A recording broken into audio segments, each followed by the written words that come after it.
All right, good afternoon, students. I've already dealt with y'all today. Not dealt with, but hung out with y'all today in the Zoom, and hopefully you are doing your assignments and all of that fun stuff. I'm going to read the next two chapters of I Survived the Attacks of September 11th, 2001.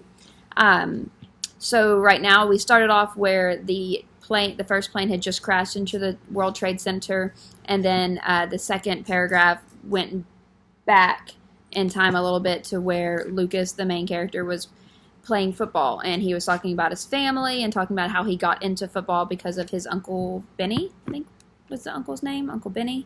Who was a firefighter in New York City, and that's how he ended up in New York City that day instead of being at school, was because he went to visit his uncle to try to get him to convince his parents to let him play football because his parents had decided football was too dangerous for him. All right, so we are at chapter 3, and every chapter is just going to have the little the firefighter helmet as the main picture. All right, chapter 3. The next few hours were a blur. The guys swarming around him, Coach B helping him off the field, the long wait at the emergency room, moms and dads' worried faces.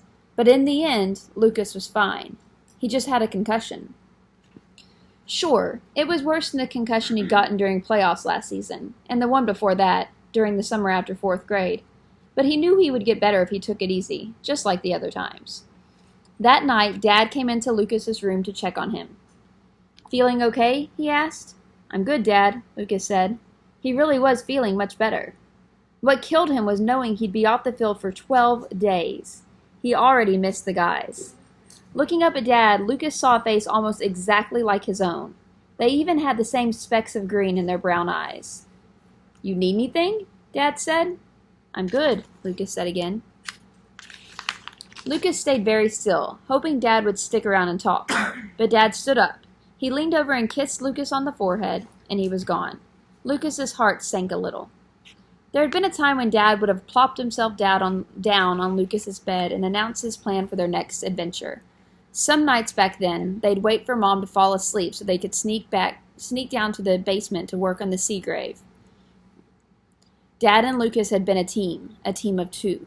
But then came the warehouse fire. 2 years had passed since it happened, but the memories were still sharp. The doorbell ringing in the middle of the night, the chief and Uncle Benny standing in the doorway, still stinking of smoke, Mom's tears, and later the sight of Dad wrapped in bandages, his face white with pain. Lucas had always known that his dad's job was dangerous. Sometimes Dad would bring Lucas to the firehouse on his days off. Lucas would help with the chores, washing the truck, cooking lunch, checking the hoses. But what he loved most was sitting around the big round kitchen table, listening to the guys talk about the fires they had fought. To Lucas, they were superheroes. They ran into buildings filled with blazing orange flames and choking black smoke. They used metal spears to smash windows, rip out walls, and bash through doors. They carried people down oven-hot stairwells and dangled from ropes hundreds of feet in the air. The fires they tamed were more evil and ferocious than any video game villain or movie monster. But it wasn't until the warehouse fire that Lucas understood what a fire could do to a real man, a man like his dad. Dad had never talked about what happened to him inside that warehouse. All Lucas knew was that 4 firemen died, and Dad was badly burned in an explosion. Even after all this time, the scars on Dad's arms were bright red and lumpy, like raw hamburger. But the burns weren't the worst of what that fire did to Dad. It took away his easy smile and booming laugh. It turned him quiet. Some days Dad barely talked at all.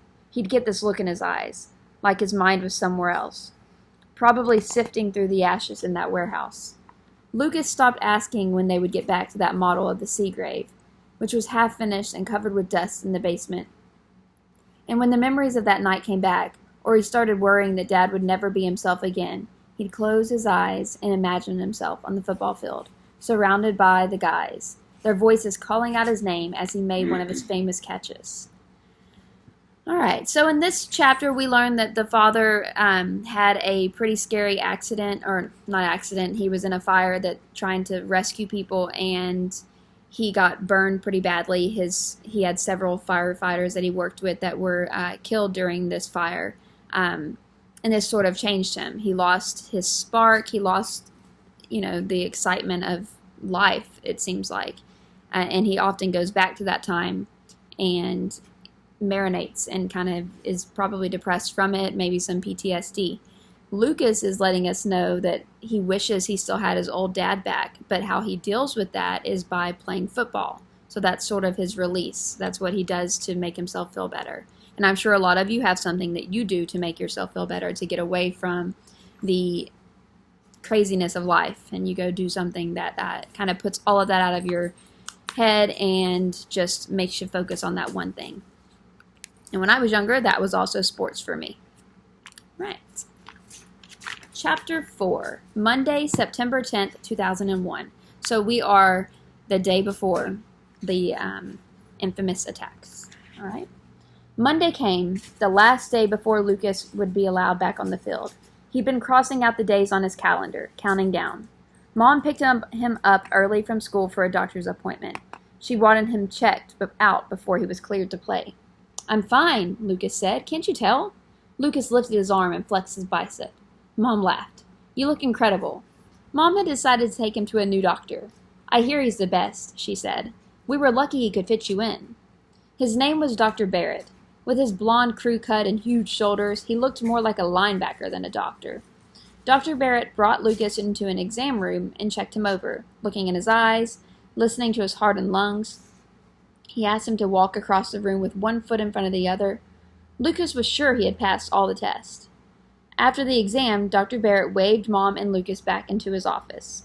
The wall was covered with framed diplomas and pictures of football players. Lucas looked at a photo of a rough-looking man in a Denver Broncos uniform.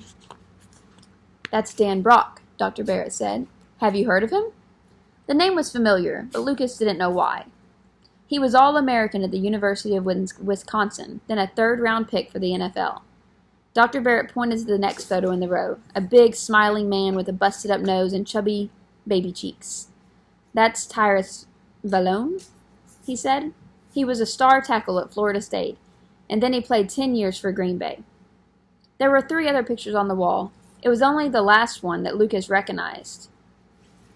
"Is that Stan Walsh? Isn't he? He was dead. He had died just a few months ago. Uncle Benny had been upset about it. He had played against Stan Walsh when he was a college player. Dr. Barrett nodded, seeing that Lucas knew about Stan Walsh. He had just turned 40, the doctor said.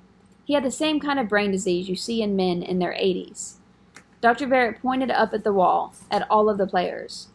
"All of those men are dead," he said. "They donated their brains to our lab, so we can study them. They all died because of concussions." A chill ran up and down Lucas's spine. He looked at Mom. Her eyes were wide with shock. "We used to think concussions were like sprained ankles," Dr. Barrett said. "You get dinged, you let it heal, and you're good to go. But now we know that too many concussions can actually change the brain." "How many concussions is too many?" Mom asked. Lucas held his breath.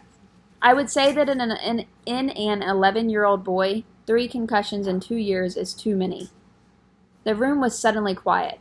Lucas could feel the eyes of those football players looking down on him. And here we have a picture of them. So they are in the doctor's office. The doctor's back here, and the mom and the son are talking to him. "I can stay out another week," Lucas said. "It would be torture, but he'd be back in time for the first game." "I'm sorry, Lucas," Dr. Barrett said, "but what I'm suggesting is that you never play football again." All night, Lucas argued and begged. He had a million reasons why that doctor was wrong, and he told Mom and Dad practically every single one. When that didn't work, he offered to sit out for 2 more weeks, then 3. "Just please don't make me quit." Finally, Dad put his hands on Lucas's shoulders. "Lucas," Dad said in a soft voice, "football is a game. I know you love it, but it is just a game." A game? Of course Lucas knew that. But that game was the most important thing in his life. What would he do without his team? That night he lay awake in bed for hours, thinking. It was past midnight when he realized what he needed to do. He had to see Uncle Benny. Before Mom and Dad talked to Coach, before it was too late, Dad left early the next morning. He was teaching a class at The Rock, the firefighter training school. across a bridge from Manhattan on Randall's Island. Mom dropped Lucas off at the bus stop on her way to work. The minute her car disappeared, Lucas sprinted back home. He grabbed his bike and pedaled as fast as he could to the train station. He caught the 7:17 with 1 minute to spare. Lucas knew how wrong this was, to skip school, to sneak into the city without Mom and Dad knowing. But right then, none of that mattered. He had to see Uncle Benny. Somehow, Uncle Benny would make this right. So the mom took Lucas to a doctor who told him that it was too dangerous to keep playing because concussions end up changing the brain so much that the men can end up dying from having all of these concussions, which is, a real fear that someone would have that plays football and gets concussions often. And so the mom and the dad are more worried about his life. And Lucas right now is more worried about his love of the game. So he's going to head to talk to his Uncle Benny and see if he can change his parents' minds. And then we know, of course, that this day that he goes to New York City is 9/11. So we'll see what happens from then. And y'all have a good afternoon or good evening. Bye.